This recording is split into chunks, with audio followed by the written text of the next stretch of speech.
The default Eco playthrough is 30 days long. But what does a server look like after 160 days? 5 months of playtime. What does the DadSpeed world look like? What are the players and the community like? What are the issues? Is the economy still robust? Is there anything fun left after 5 months? I'm going to talk about all that because what's happened is truly extraordinary.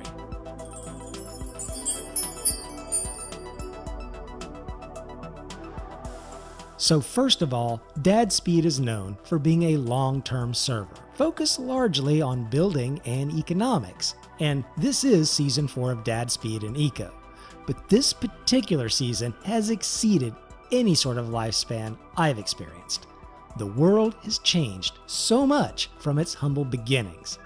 I remember when it was a major journey to pull my cart up dirt ramps and across open fields that hadn't even been tamped for roads, just to reach a local miner to get a handful of crushed rocks.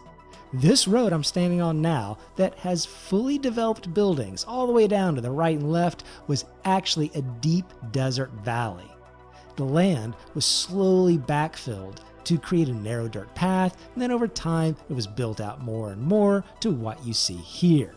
I mean, this place looks nothing like it was before, and this area isn't unique. The entire world is now laced with interconnecting roadways leading to almost every bit of land and provides multiple avenues to be able to get from point A to point B. And really, it's not even finished yet. There are still some roads yet to be built to create shortcuts and connect some properties. I'm viewing this world with the property claims turned on. And as built out as this world seems to be, there are still good-sized tracts of land that could be claimed and built on by any new player. Driving around this world, you pass through interesting sections of small towns where people have clustered together and built homes and stores that alternate with natural forests and grasslands. It all feels very organic, and what's really cool about it is that it was. The open sandbox nature of Eco and DadSpeed allows people to build and expand and create whatever they want, wherever they want, and as much as their resources will allow, which is what's led to this natural sprawl combined with the clustering of townships like we see in the real world. It's been a very interesting experiment in urbanization to witness how people disperse. Some choosing to settle close to everyone else in order to maximize trade. Others choosing to select a remote area to get away from potential encroachment by other players and allow themselves the greatest opportunity for expansion. And just like real life, you may think you've moved way out into the boonies, but often urban sprawl eventually catches up. And I've been able to witness how people react to that, just like in real life. Complaining that Joe somebody has claimed land too close to them, or someone built a road in an area they wanted kept pristine. The game just mirrors real life in the way people operate so closely that you can't help but be fascinating by more than just the game mechanics, but also the social interaction. So what are the people like? Well, we've had people come and go on the server over this 5-month stretch. In fact, there's very few people still here that started on the server right around day 1. One good thing to see out of that is that people said when they left, it wasn't because the server was dead or they thought it was poorly run or anything negative about the server itself. It was almost always because real life got busy and they didn't feel they had enough time to play Eco. And Eco is a bit of a time sink. You really get involved with it. It's very addictive. Or perhaps for them, they felt they had run into the end of what they personally wanted to accomplish and do on the server, and was going to politely bow out and let other people fill any void that they might be leaving behind. Which has been kind of a good thing about the turnover. As much as I hated to see good people leave, good people have also joined.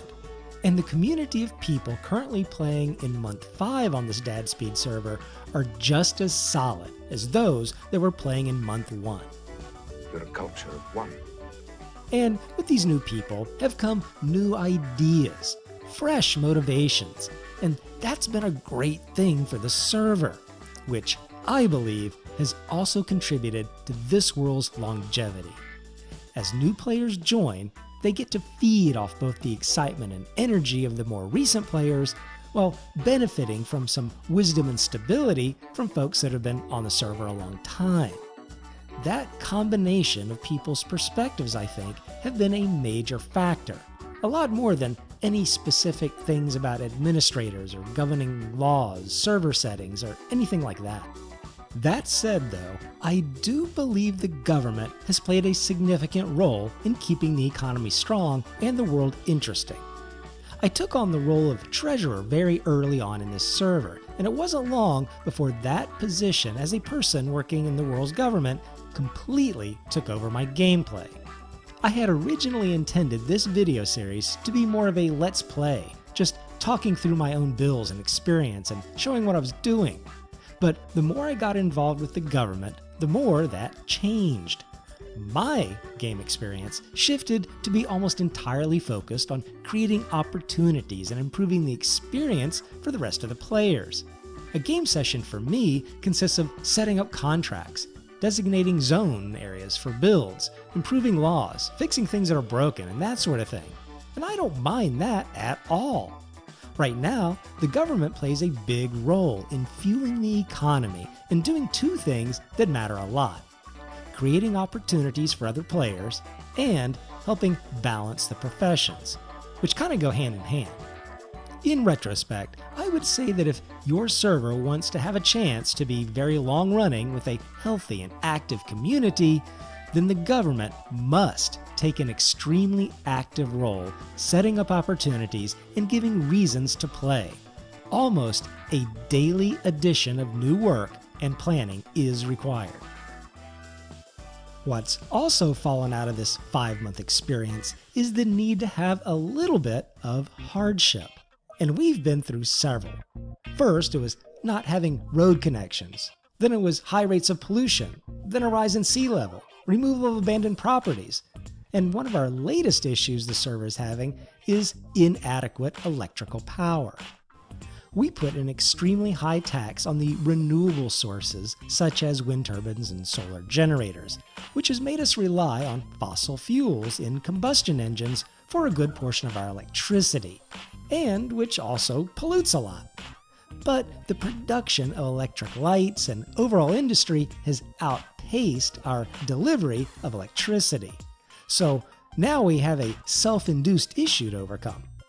The contest for covered bridges I talked about in a prior video were all part of a master plan to overcome the power grid brownout issue I knew would be coming. In short, the planned chain of events works like this. The government pays to build covered bridges that are made mostly of wood. The trees are cut for wood. The seeds are dropped from the trees and replanted through more government incentives, which increases the CO2 absorption capacity of the world, which allows us to create more combustion generators and provide opportunities for both the petroleum producers and people in the electrical skills that make all the electric lights and fancy things. So, having a little hardship and incorporating a plan that is less of a quick fix, but more of a long-running opportunity on your server is a good thing. The effort yields its own rewards. As long as people realize that the hardship is not a barrier to their progress, but just a naturally occurring growing pain that can be leveraged to create some fun and opportunities for everybody. It's so amazing to see such a large number of active people on the server after 5 months. And I think it's because that culture of growth with struggles is understood and embraced by most of the players. Now, what's really funny is that the players are starting to predict and know that Earth is up to something when I put forth these big government build programs. I set 4 players out on a massive co-op build program to create one of 4 gigantic structural towers to support the cantilevered section of Wasted Island.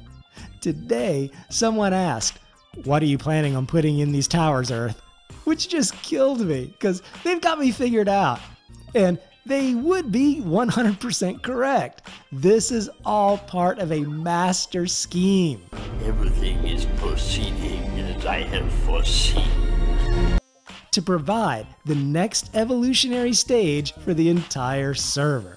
So I guess everyone will just have to stay tuned to see what that's about when I talk to you later.